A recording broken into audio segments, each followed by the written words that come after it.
নমস্কার আমার ছাত্রছাত্রী। আজকে চলো আমরা আবার কিছু শর্ট কোশ্চেন নিয়ে আসছি। আমাদের যেখান থেকে সেট 1 সেট 2 শেষ হয়েছিল, তারপরে সেখান থেকে আমরা আবার শুরু করছি তারপর থেকেই।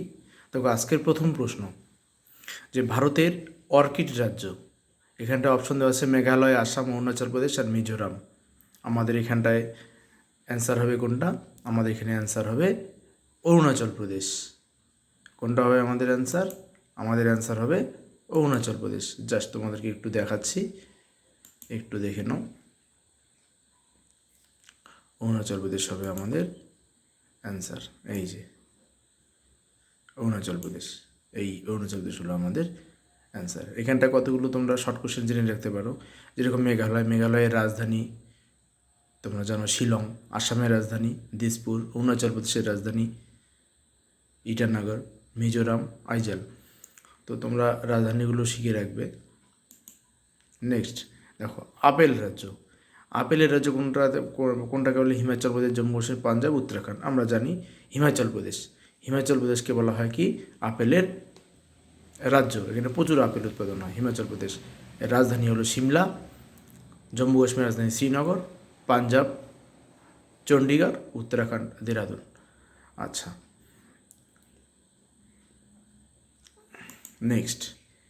নেক্সট হলো আমাদের, দেখো কি আছে এর আগে একটা প্রশ্ন দেখো আছে, যে ভারতের দেবভূমি, ল্যান্ডস অফ গডস বলা হয় উত্তরাখণ্ড, অযোধ্যা, মথুরা, বৃন্দাবন। কোনটাকে বলা হয় আমাদের ভারতের দেবভূমি? বলা হয় উত্তরাখণ্ড। কারণ উত্তরাখণ্ডে এতগুলো আমাদের তীর্থস্থান রয়েছে। এই এই কারণেই উত্তরাখণ্ডকে কিন্তু বলা হয় ভারতের দেবভূমি। আমাদের 4 ধাম, সেটা তোমরা জানো। সেখানটায় কেদারনাথ, বদ্রীনাথ, এরকম অনেকগুলো ক্ষেত্র কিন্তু সেই উত্তরাখণ্ডে আছে। কিন্তু এই কারণে ভারতের দেবভূমি বলা হয় উত্তরাখণ্ডকে। নেক্সট যেটা প্রশ্ন ছিল সেটা মায়ানমারের মুদ্রা। মায়ানমারের মুদ্রার নাম কি? এখানটা দেখো মায়ানমারের মুদ্রা, এখানে কী দেওয়া আছে? Kyat, নুলট্রাম, Yunnan, রুপিয়া। তাহলে মায়ানমারের মুদ্রার নাম হলো কি বলো তো? মায়ানমারের মুদ্রার নাম হলো কিয়াত।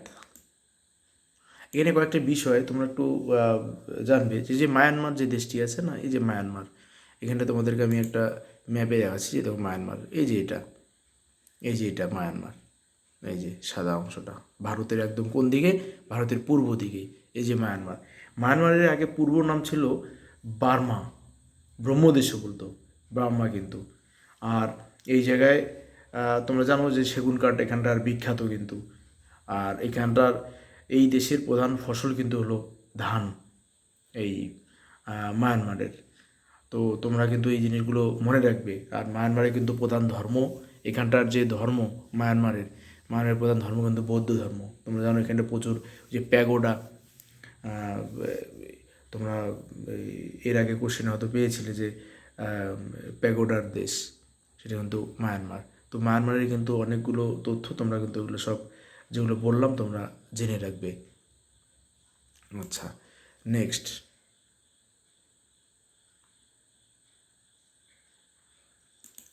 দেখো, আফগানিস্তানের সর্বোচ্চ শৃঙ্গ।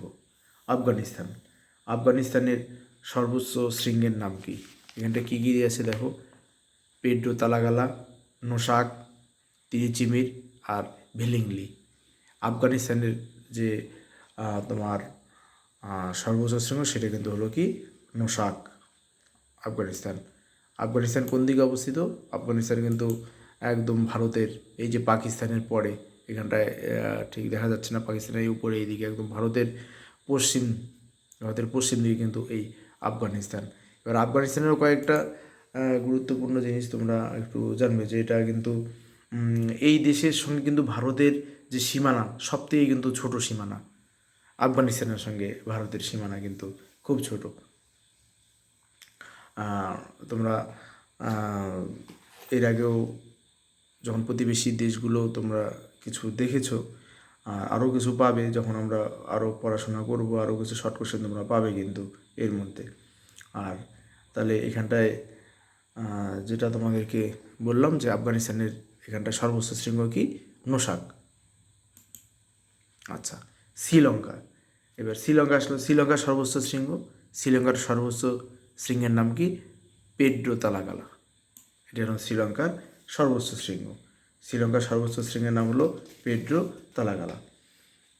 তোমরা শ্রীলঙ্কা সম্পর্কে অনেক কিছু তোমরা জানবে যে শ্রীলঙ্কাকে কিন্তু বলা হয় কি? দারুচিনির দ্বীপ বলা হয়। কিন্তু এখানে প্রচুর পরিমাণে মশলা উৎপাদন হয় কিন্তু ইয়েতে, এই শ্রীলঙ্কাতে। ভারতের একদম সর্ব দক্ষিণের একটি দেশ, একদম এই যে এটা একদম সর্বদক্ষিণে, এই যে শ্রীলঙ্কা সর্বদক্ষিণে একদম। আচ্ছা, নেক্সট দেখো এখানে একটা কোশ্চেন, পুস্তু ও দাড়ি ভাষা কোন দেশে প্রচলিত? এই যে এটা মনে রাখবে, এটা কিন্তু আফগানিস্তানের মানুষের ভাষা। কিন্তু পুস্তু ও দাড়ি ভাষা কোন দেশে প্রচলিত? তাহলে তোমরা কী বলবে? এটা পাকিস্তানে। নেক্সট, হেলমন্দ। হেলমন্দ কোন দেশের দীর্ঘতম নদী? হেলমন্দ কোন দেশের দীর্ঘতম নদী? হেলমন্দ কিন্তু আফগানিস্তানের দীর্ঘতম নদী। আফগানিস্তান কিন্তু পুরোটাই একটা পাহাড়ি দেশ, কিন্তু পাহাড়ে ভর্তি, এবং সেখানটায় কিন্তু চাষাবাদও অতটা বেশি ভালো না, পুরোটাই পাহাড়ি এলাকা। তবে আফগানিস্তানের একটি দীর্ঘতম নদী, সেটা কিন্তু এই হেলমন্দ। আচ্ছা, এখানটা দেখো নেক্সট প্রশ্ন, দ্বিভেয়ী। দ্বিভেয়ী কোন দেশের ভাষা? দ্বিভেয়ী, দ্বিভেয়ী কোন দেশের ভাষা? দ্বিভেয়ী হলো মালদ্বীপের ভাষা। দ্বিভেয়ী, দ্বিভেয়ী হলো কোথাকার? মালদ্বীপের একটি ভাষা কিন্তু হলো দ্বিভেয়ী। মালদ্বীপ তোমরা জানো একদম ভারতের একদম সর্বদক্ষিণে শ্রীলঙ্কা থেকে পশ্চিম দিকে তোমার আরব সাগরে মালদ্বীপ, ভারতের সবথেকে ক্ষুদ্রতম প্রতিবেশী দেশ ভারতের এই মালদ্বীপ। মালদ্বীপের যে ভাষা সেটা হলো কিন্তু কি? দ্বিভেয়ী। মালদ্বীপ এটা কিন্তু এখানকার প্রধান যে ধর্ম সেটা কিন্তু মুসলিম ধর্ম। এই মালদ্বীপের। আচ্ছা,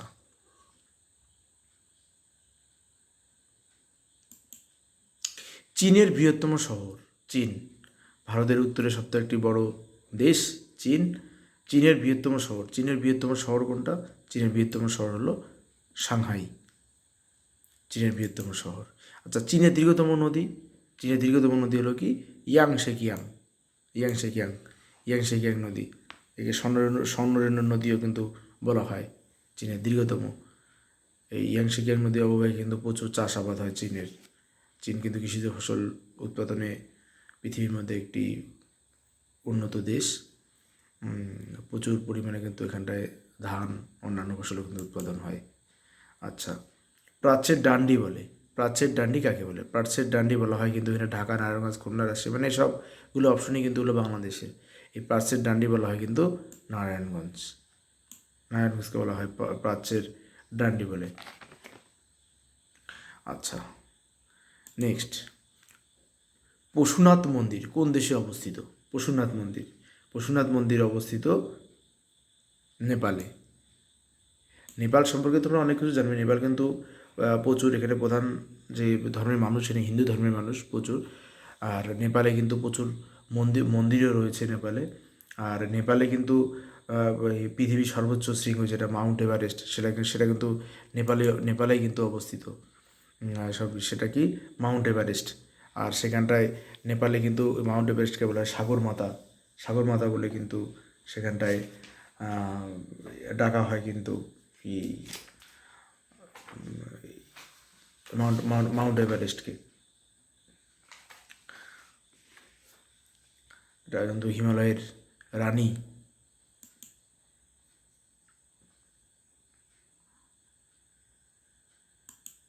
নেক্সট দেখো, সূর্যকুণ্ড ও দুধকুণ্ড হ্রদ দেখা যায়। সূর্যকুণ্ড আর দুধকুণ্ড হ্রদ দেখা যায়, এটাও কিন্তু দেখা যায় দুটা বিখ্যাত হ্রদ। এইটাও কিন্তু দেখা যায় কোথায়?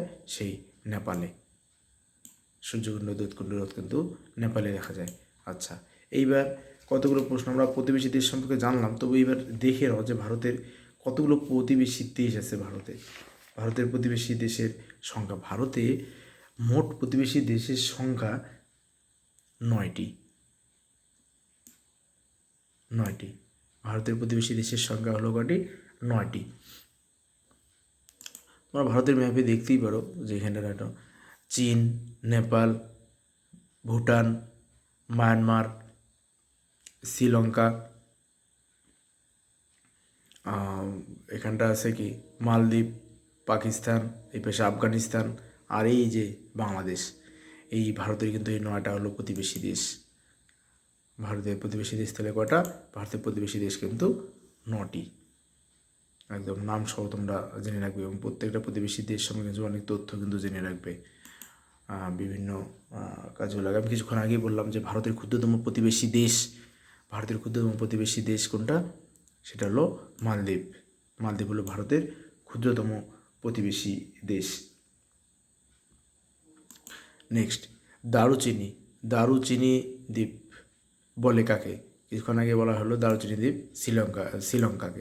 শ্রীলঙ্কাকে বলা হয় দারুচিনি দ্বীপ। নেক্সট, সেগুন কাঠের দেশ। সেগুন কাঠ সবথেকে বেশি উৎপাদন হয় কোথায়? সেগুন কাঠ সবথেকে বেশি উৎপাদন হয় কিন্তু মায়ানমারে। এই জন্য মায়ানমারকে বলা হয় সেগুন কাঠের দেশ। তাহলে মায়ানমারকে অনেক কিছু বলা হয়, সেগুন কাঠের দেশ বলা হয়, প্যাগোডার দেশ বলা হয় মায়ানমার। আর এটা কোন দিকে অবস্থিত মায়ানমার? এটা ভারতের একদম পূর্ব দিকে অবস্থিত মায়ানমার। এর পূর্ব নাম কী ছিল? বার্মা বা ব্রহ্মদেশ। মায়ানমারও কিন্তু একসময় ভারতের সঙ্গেই যুক্ত ছিল, কিন্তু পরে আলোচনা করব আমি এই বিষয়ে। আচ্ছা, বজ্রপাতের দেশ কাকে বলা হয়? বজ্রপাতের দেশ কিন্তু ভুটান। প্রচুর পরিমাণে বজ্রপাত হয় এখানটায় ভুটানে, একদম এই কারণেই কিন্তু একে বজ্রপাতের দেশ বলে। প্রচুর থান্ডারিং হয় এখানটায়। নেক্সট, প্যাগোডার দেশ, যেটা কিছুক্ষণ আগে বললাম, সেই প্যাগোডার দেশ কাকে বলা হয় তাহলে? মায়ানমারকে প্যাগোডার দেশ। প্রচুর বৌদ্ধ মন্দির আছে মায়ানমারে, এই কারণেই কিন্তু এখানটায় প্যাগোডার দেশ বলা হয়, বৌদ্ধ মন্দির। আচ্ছা, ক্যারেজ পোতা দেখা যায় কোথায়? ক্যারেজ পোতা দেখা যায় কিন্তু ভারত, পাকিস্তান, আমেরিকা, অস্ট্রেলিয়া। এই ক্যারেজ পোতা দেখা যায় কিন্তু পাকিস্তানে। এবার ক্যারেজ পোতা কী জিনিস একটু শুনে রাখো। ক্যারেজ পোতা হলো অ্যাকচুয়ালি যেখানটায় শুষ্ক অঞ্চল। পাকিস্তানে কিন্তু প্রচুর মরুভূমি সার্কেল আছে। সেই মরুভূমি সার্কেলে যখন চাষাবাদ করা হয়, সেখানটা কিন্তু উপরে যে বৃষ্টিপাত যখন হবে সেটা কিন্তু বাষ্প হয়ে যায়। এর জন্য বিশেষ করে সেই বালুচিস্তান সহ পাকিস্তানের যেই শুষ্ক জায়গাগুলো, সেখানটায় কিন্তু যাতে চাষের জমির জলগুলো বৃষ্টি হওয়ার পরে সহজেই যে শুকিয়ে যায়, এবং এই কারণে শুষ্কতার হাত থেকে রক্ষা পাওয়ার জন্য এখানটা কিন্তু এই মাটির নিচ দিয়ে, মানে বা যে বালুকারাশি তার নিচ দিয়ে কিন্তু এখানটায় কতগুলো সুড়ঙ্গের মাধ্যমে জলসেচ করা হয়। এই যে নিচে যে ড্রেনের মাধ্যমে যে এই যে জলসেচের যে ব্যবস্থা পাকিস্তানে, সেটাকে কিন্তু বলা হয় ক্যারেজ প্রথা। আচ্ছা, চীনের ধানের গোলা বলা হয়। চীনে প্রচুর যেখানটায় কী উৎপন্ন হয়? ধান উৎপন্ন হয়। চীনের ধানের গোলা বলা হয় কোনটা? এই হুনান প্রদেশকে বলা হয় চীনের ধানের গোলা। প্রচুর, আগেই বললাম যে চীনের ইয়াংশে হোয়াংহো এরকম অনেক নদী রয়েছে, সেই অববাহিকাগুলো কিন্তু খুব চাষের জন্য কিন্তু ভীষণ উর্বর। তাই চীনের ধানের গোলা, প্রচুর ধান উৎপন্ন হয়। চীনের এই ধানের গোলা হলো কোনটা? এই হুনান প্রদেশকে বলে চীনের ধানের গোলা। নেক্সট, আচ্ছা, এটা দেখো, নিম্নলিখিত কোন প্রতিবেশী দেশটি ভারতীয় উপমহাদেশের সঙ্গে যুক্ত নয়? হ্যাঁ, মানে ভারতের সঙ্গে যুক্ত না, একটু হলেও আলাদা আছে। সেটাকে এখানে বাংলাদেশ, পাকিস্তান, শ্রীলঙ্কা, নেপাল। তাহলে এখানটা কোনটা হবে? শ্রীলঙ্কা। আসলে এটা বোঝাতে চেয়েছে, এখানে ম্যাপটা আমি দেখাচ্ছি, দেখো শ্রীলঙ্কার সঙ্গে কিন্তু ভারতের জল ভাগটা কিন্তু আলাদা আছে, আর বাকি সবগুলো দেশই দেখো যুক্ত। বাংলাদেশে যুক্ত, পাকিস্তান, নেপাল, ভুটান, চায়না, পাকিস্তান, আফগানিস্তান, হ্যাঁ, এরা সবাই মোটামুটি কিন্তু যুক্তই, আর বাকিগুলো কিন্তু আলাদা।